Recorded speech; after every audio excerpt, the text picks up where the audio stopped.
తెలంగాణ రాష్ట్ర వ్యాప్తంగా భిన్న వాతావరణ పరిస్థితులను చూస్తున్నాము. జూలై నెలలో మోస్తారు నుంచి భారీ వర్షాలు కురుస్తాయని అనుకున్నప్పటికీ కూడా అనుకున్న విధంగా వర్షపాతం నమోదు కావడం లేదు.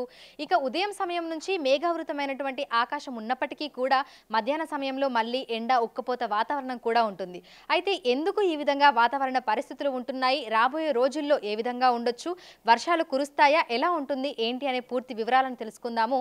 ప్రస్తుతం మనం బేగంపేటలో ఉన్నటువంటి వాతావరణ శాఖ కేంద్రంలో ఉన్నాము. మనతో పాటు వాతావరణ శాఖ అధికారి శ్రీనివాస్ గారు ఉన్నారు. మిగతా విషయాలను ఆయన మాటల్లోనే అడిగి తెలుసుకుందాము. నమస్తే సార్. సార్, అంటే 2-3 రోజుల క్రితం అనుకున్నాము తెలంగాణ రాష్ట్ర వ్యాప్తంగా ఉత్తర జిల్లాలలో భారీ నుంచి అతి భారీ వర్షాలు కురిసే అవకాశం ఉన్నాయి అని అన్నట్టుగా. అయితే మనకి చాలా వరకు వర్షపాతం నమోదు కావడం లేదు.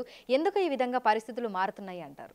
మనకి ఈ మాన్సూన్ పీరియడ్లో కూడా మనకి బాగా వర్షాలు పడాలంటే ఏవైనా సినాప్టిక్ ఫీచర్స్ అంటే ఒక అల్పపీడనం కానీ అల్పపీడన ద్రోణి కానీ మన తెలంగాణకి దగ్గరలో ఉన్న 2 సముద్ర ప్రాంతాలు, మనం ఇప్పుడు సెంటర్లో ఉన్నాము. ద్వీపకల్ప భారతదేశంలో తెలంగాణ మధ్యలో ఉండగా ఒక పక్క పశ్చిమ దిక్కులోనేమో అరేబియన్ సముద్రము, మనకి తూర్పు దిక్కులో బంగాళాఖాతం ఉంది.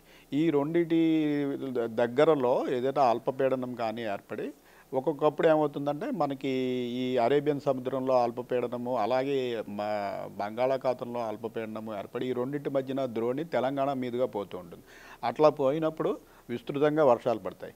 లేదా పశ్చిమ మధ్య బంగాళాఖాతంలో ఒక అల్పపీడన ప్రాంతం ఏర్పడి అది 2-3 రోజులు అక్కడే స్థిరంగా ఉండి తర్వాత కోస్తా ఆంధ్ర మీదుగా ఛత్తీస్గఢ్ మీదుగా మధ్యప్రదేశ్లోకి ప్రవేశించినప్పుడు దాని ఎత్తు 5 నుంచి 7 కిలోమీటర్ల ఎత్తులో ఉండటం వల్ల అది ఎత్తు పెరిగే కొద్దీ మనకి నైరుతి దిక్కుకు వాలి ఉంటాయి జనరల్గా. అలా ఉండడం వల్ల most of the rain bearing clouds అన్నీ కూడా మనకి తెలంగాణ మీద ఉండి విస్తృతంగా వర్షాలు పడుతుంటాయి. అయితే ఈసారి జూన్ మొదటి వారం నుంచి కూడా ఇంచుమించుగా ఒక 2-3 అల్పపీడనాలు ఏర్పడినప్పటికీ ఇవేమీ కూడా పశ్చిమ మధ్య బంగాళాఖాతం ప్రాంతంలో కాకుండా మనకి గ్యాంగెటిక్ వెస్ట్ బెంగాల్ ప్రాంతంలో ఏర్పడుతుండటం వల్ల మనకి అది చాలా సుదూర ప్రాంతం అయినందువల్ల మనకి దాని ఎఫెక్ట్ పెద్దగా లేక మనకి పెద్దగా వానలు పడటం లేదు.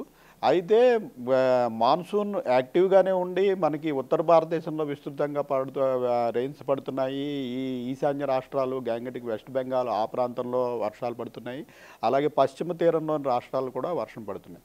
ఓన్లీ తెలంగాణ, ఆంధ్రప్రదేశ్ ఈ ప్రాంతంలో మనకి దగ్గరలో సినాప్టిక్ ఫీచర్స్ లేనందున మనం ప్రస్తుతం కొరతను ఎదుర్కొంటున్నాం. సరే, అయితే ఈ రోజు నుంచి రానున్నటువంటి 4 రోజుల పాటు ఇటు హైదరాబాద్తో పాటు తెలంగాణ రాష్ట్ర వ్యాప్తంగా వర్షాలు ఏమైనా ఉన్నాయా? ఎక్కడెక్కడ ఏ విధంగా పరిస్థితులు ఉండే అవకాశం ఉంది?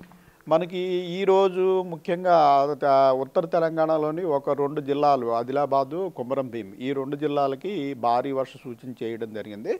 ఎందుకంటే మనకి ఇప్పుడు ఈశాన్య అరేబియన్ సముద్ర ప్రాంతం నుంచి ద్రోణి ఒకటి మధ్యప్రదేశ్, ఛత్తీస్గఢ్, ఒడిస్సా మీదుగా గ్యాంగెటిక్ వెస్ట్ బెంగాల్ ప్రాంతంలోనే అల్పపీడన ప్రాంతం వరకు వెళ్తుంది.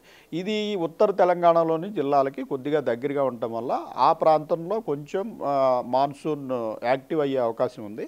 సో ఒక 2 జిల్లాలకు మటుకు మనము భారీ వర్ష సూచన అంటే 7 సెంటీమీటర్ల నుంచి 12 సెంటీమీటర్ల లోపు వర్షపడే అవకాశం ఉందని ఎల్లో వార్నింగ్ ఇవ్వడం జరిగింది.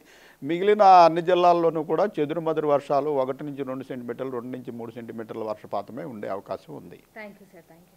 సో ప్రస్తుతం చూసుకున్నట్లయితే ఇటు హైదరాబాద్తో పాటు తెలంగాణ రాష్ట్ర వ్యాప్తంగా కూడా మనకి భిన్న వాతావరణ పరిస్థితులే కనిపిస్తున్నాయి.